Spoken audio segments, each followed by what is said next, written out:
আসসালামু আলাইকুম সুপ্রিয় ভিউয়ার্স, কৃষি টিভির আরেকটি এপিসোডে আপনাদেরকে স্বাগত। সম্মানিত ভিউয়ার্স, আজকে আমরা আপনাদের দেখাবো ছাদ বাগানে কুমড়া গাছের পরিচর্যা বিষয়ে একটি টিপস। সম্মানিত ভিউয়ার্স, আপনারা দেখেন, এই যে ছাদ বাগানে আমরা মিষ্টি কুমড়া গাছ রোপণ করেছি।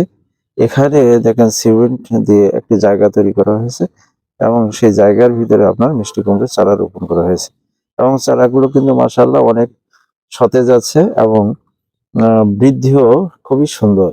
এই যে ৩টি চারা আমরা রোপণ করেছি এবং এই পাশে একটি চারা, এই পাশে একটি চারা এবং এই পাশে একটি চারা, এবং এখানে কিন্তু বেশ পর্যাপ্ত মাটি আছে। আপনারা জানেন যে লতা জাতীয় উদ্ভিদের ক্ষেত্রে কিন্তু বেশ ভালো মাটি থাকা দরকার এবং জায়গা থাকা দরকার। অল্প জায়গায় লতা জাতীয় উদ্ভিদ কিন্তু খুব বেশি গ্রোথ হয় না এবং সেই ফল পাওয়া যায়।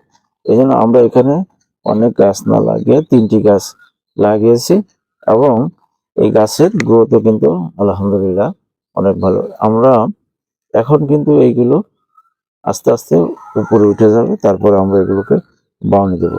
তো ভিউয়ার্স, ভিডিওটি কেমন লাগলো জানাবেন, আর ভালো লাগলে অবশ্যই লাইক দিবেন এবং এই চ্যানেলে যদি নতুন হয়ে থাকেন চ্যানেলটি সাবস্ক্রাইব করবেন। সবাইকে ধন্যবাদ।